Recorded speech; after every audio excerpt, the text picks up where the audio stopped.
Hello everyone. I again welcome you all to my new video on playlist of thermodynamics. Today I'll be discussing a new concept named entropy. And before starting, if you haven't watched my previous lectures, I would recommend you to watch the previous lectures that are present on the link on the top right corner on the I button. So let's start. Let's start with the definition. Entropy is basically measurement of disorderness or randomness associated with the molecules. Entropy, you can relate it like the degree of freedom, like the freedom that the molecules are having to move in space. So this is defined by entropy. So entropy, according to this principle, the entropy change of universe can never have negative value. This is you can accept it as a fact that the universe is expanding and its entropy is consistently increasing. So uh, the total entropy or the entropy of the universe can never be negative because for a process to happen, entropy should be positive. So net should be there is an increase in entropy in every process. So this is the mathematical form of it. And universe is comprising of system and as well as surrounding. So we can write this in this way also. So here are some terms, like as I said that it cannot be negative. Entropy cannot be negative of the universe, so this process is impossible. And rest, it can be zero definitely, but for the reversible processes only. But most of the processes that happen are irreversible in nature, therefore the entropy is usually always positive. Entropy of the system. Entropy change of the system is a summation of entropy change due to internal irreversibilities and entropy change due to external interaction. So entropy like the entropy of the system. Here, entropy comprises of two parts: surrounding and system. So let's discuss about the system first. So for system, entropy can be due to irreversibility of internal matter, or it can be through the external interference or external involvement, right? So externally, it is in the form of heat. So this can be written it in mathematical form, and rest is internal. So there are a number of cases for that also. If the system is reversible, then the value of entropy generation is equal to zero. If it is reversible, then definitely in irreversibility is due to internal matter will be zero. That's why it is, then only it will be reversible. So uh, ds due to internal irreversibilities are zero. uh, from irreversibility here I mean that those things that happen internally at micro level that cannot be uh, reversed after they happen, right? So that's why they are irreversibilities and they cause some entropy to be there. So but if a process is irreversible, then its irreversibility due to internal things will be zero. Therefore entropy change, like entropy change for the reversible process is given by this dq by t. In the same case, we will further extend it. Case 1, if heat is supplied to the system, then entropy change of the system is positive. So you know our sign convention I have discussed in my first lecture, that is basic concepts of thermodynamics. So dq is greater than 0, dq by t is greater than 0 because dq is greater than 0 because heat is supplied to the system, and by sign convention, if we supply heat to the system, then dq will be 0, then ds will be 0, so entropy will be 0. Another case, if heat is rejected, then dq is negative definitely, so dq by t will be negative because t is a positive quantity, so entropy will be negative. like there should be no confusion regarding why entropy is zero here. This is for the system only, right? System when it is reversible. So when we add the term of surrounding also, then it will become either positive or equals to zero, but never less than zero. Okay, so there should be no confusion about that. Entropy of the universe should always be positive, correct? If the system is adiabatic, it is case 3. If the system is adiabatic, if system is adiabatic, then dq will be 0, then this will be 0, then it will uh, basically isentropic process. So we can also say that, but the definition of isentropic process is that process which is reversible and as well as adiabatic. So reversible term will be making the internal irreversibility 0, and the adiabatic term will making the external irreversibility to be 0. If the system is reversible and adiabatic, then it has to isentropic. Like as I mentioned this, if it is reversible as well as adiabatic, then it is isentropic. But the reverse is not true. If any process is uh, uh, uh, like isentropic, then it should be reversible as well as adiabatic. But if only it like adiabatic is happening, then it will not be isentropic. Not, I would not say the reverse is not true, but yeah, only one is not sufficient to make it isentropic. Entropy change of the system may be positive, negative, or zero value, but the entropy change of the universe is always positive. So keep this in mind. This is case B. So I discussed case A with its extension, and then we will discuss case B if the system is irreversible. Previous case was the system when was reversible. So this term will not be zero, and this will lead to some generation of entropy that we call entropy generation, and it is always a positive number. Correct. So and this term is same remains same, dq by t. If the system is adiabatic, dq is 0, then ds is equals to entropy generation. But that is nothing but entropy generation due to internal irreversibility. So as I mentioned, Sgen is always positive until unless it is a reversible process. It is here we are discussing about irreversible processes, therefore it is positive. So increase in internal irreversibility is compensated by decrease in external interaction. Then the value of entropy still it can be zero if you have internal irreversibilities and external irreversibilities as well. Then also it can be zero, but if they balance it out. Okay, so this you should keep in mind. Uh, so TDS equation, DQ, this is first law of thermodynamics, basically energy con conservation. And for reversible processes, we know that TS will be equal to dq by t, because the internal irreversibility part that is made up of entropy generation will become zero. So only this term will left for reversible process. Okay, so dq can be written as this, and we can put this in the above equation to achieve a new equation.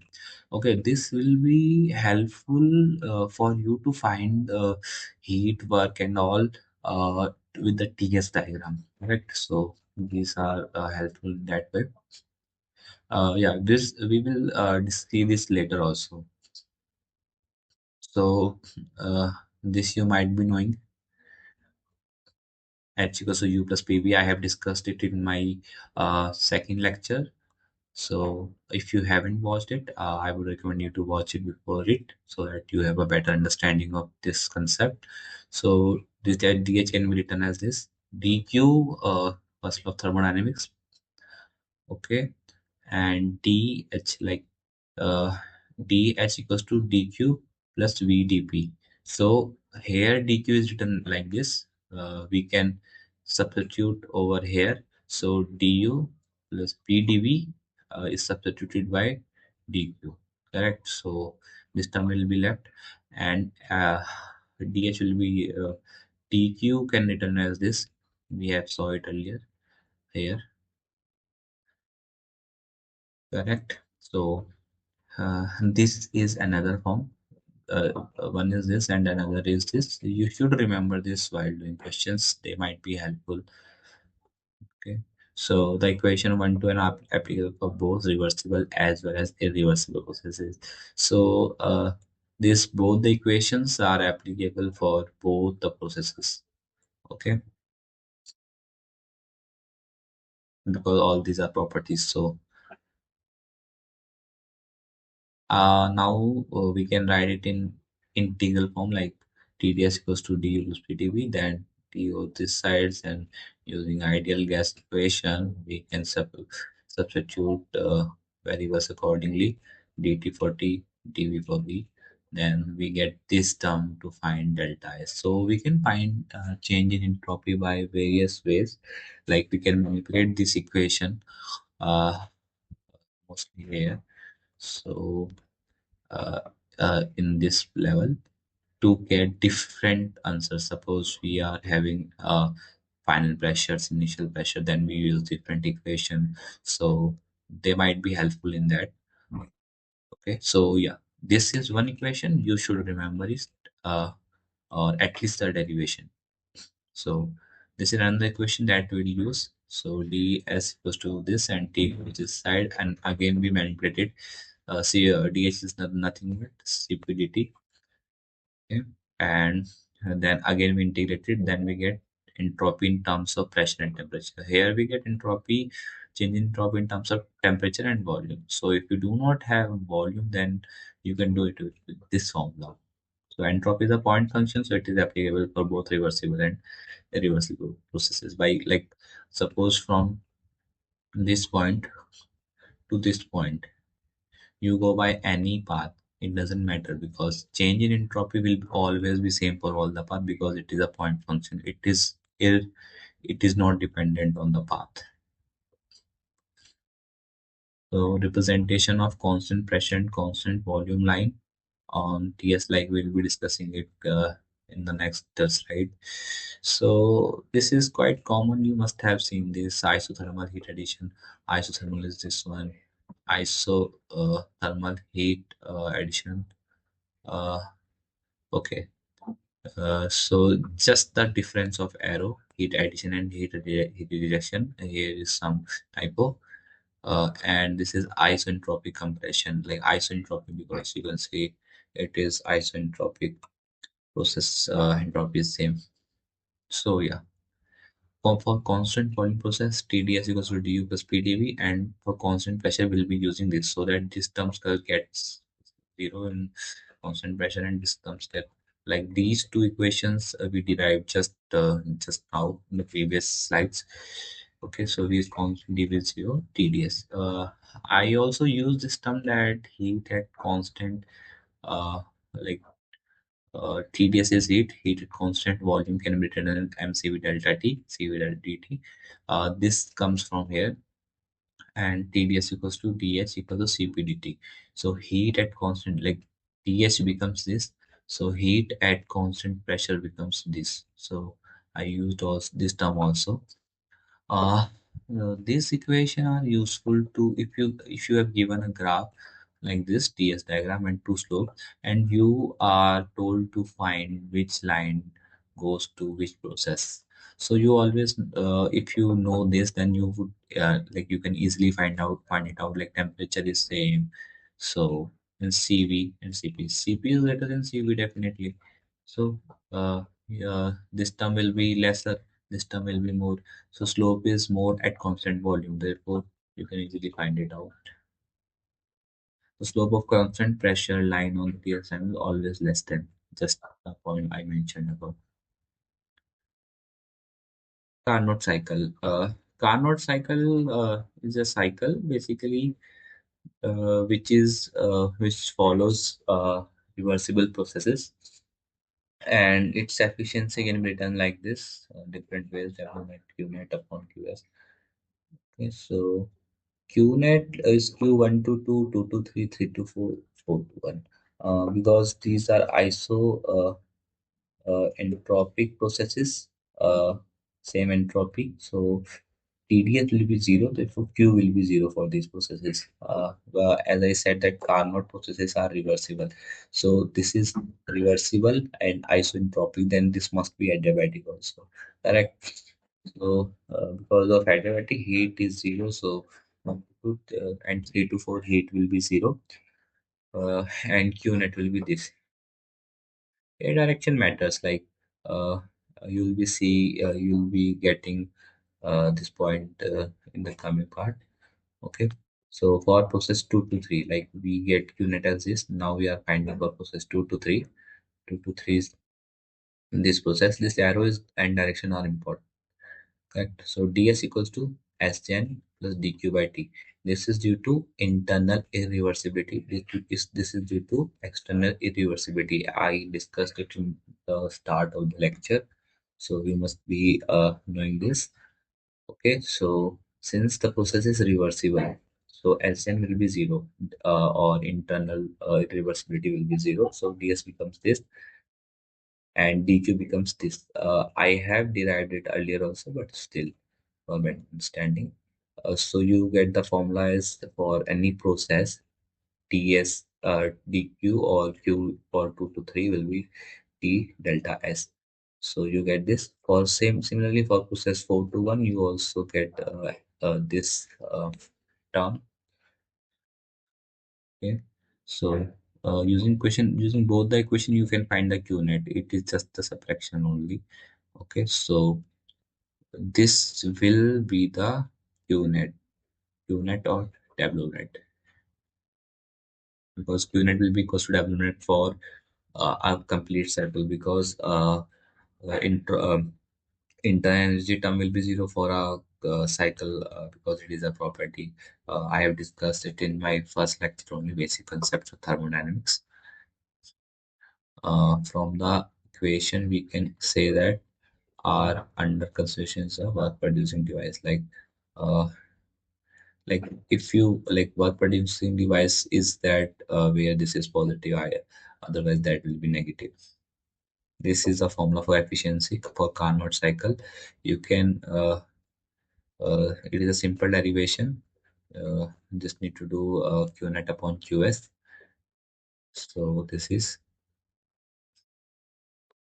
let's discuss about the drawbacks and flaws in Carnot cycle. This is for reverse, like all processes are reversible, but it is not possible in real life, or in practical examples. So to achieve isothermal process, it should be infinitely slow. Like isothermal processes are infinitely slow, then only that a process can be isothermal. Otherwise, it will not, because there will be a finite temperature difference. Then it will be faster. Okay, so whereas adiabatic are very very fast, because there should no, like there should be not any heat transfer during the process. So therefore it needs to be very very quick and very faster. The area under the PV curve is having very narrow region. Moreover, swept volume is large. So this you can see in the PV diagram. Uh, like uh, if you see it, the diagram, the area, uh, like the curve is having very narrow region. Like the region is very very less. Uh, like moreover, the swept volume, like the, if you will see the swept volume, the volume above any process is quite large, but still the region is very narrow. That you can see by drawing the Carnot cycles PV diagram. The reversible engine is more efficient than irreversible engines. Some points to be noted. Reversible engines will be more efficient than irreversible engines. So this I have discussed it in my last lecture. You may see it. Reversible engine will be more efficient, definitely, because the losses due to irreversibilities will be lesser. The maximum possible efficiency of a reversible engine is given by Carnot. So, as you know, that Carnot process, all the processes of a Carnot cycle are reversible. So, uh, any heat engine will be having the maximum efficiency of Carnot cycle. not more than that. The expression of Carnot efficiency. This is basically Carnot efficiency. You can find this by TL. Uh, Lower temperature reservoir, TH is higher temperature reservoir. Okay. So you can see Carnot efficiency is a function of temperature only because all the processes are reversible here. If there are number of engine operating between the refrigerator with limit different the value of maximum possible efficiency or efficiency Carnot efficiency is having the same value. So for Carnot engine, this statement is also true because it is a reversible type of thing. So it won't waste any work uh, in any loss case. Okay. Okay. Then therefore, if you make it divided in n uh, different reservoirs, two reservoirs into n different reservoirs, then also the efficiency will be same. Carnot efficiency is independent of working fluid. So you can see the formula. Carnot efficiency has only the terms of temperature. It is only function of temperature. So it is independent of the working fluid. So this is T1, T2 or the higher temperature, lower temperature, and this is work done. So efficiency can be found out by this. And Uh, so this is Carnot and this is actual. So you will never get efficiency equivalent to Carnot because all the processes are reversible, but that is not possible. So for the above engine, integral close cyclic integral dq by t is less than 0. ds of the universe is always positive for any process to happen. Neta Carnot will be greater than the actual. If this term is 0, then ds of the universe will be 0. So dq by t term you might be knowing that like this is a summation of dq by t for different processes. So here comes the entropy. So if this is 0 for the whole cycle, then this will be 0. Then it will be equal because processes are reversible, like the processes that are happening in actual that are reversible as happens in the Carnot. Therefore their efficiency are same, and this is impossible because here this is the point, and this is coming from this because dq by t is nothing but the uh, external irreversibility that is producing change in entropy. So here are some questions that you can use for reference. I would give all the slides, all the material, study material in the link below. So you can access them. And if you found any doubts related to these question or any other further doubt, you may write in the comment box. I'll be making a separate video if possible, or I would be giving answer in the comment only. If you really like this video, you can like, share and subscribe for latest updates. So thank you. Till then, bye bye.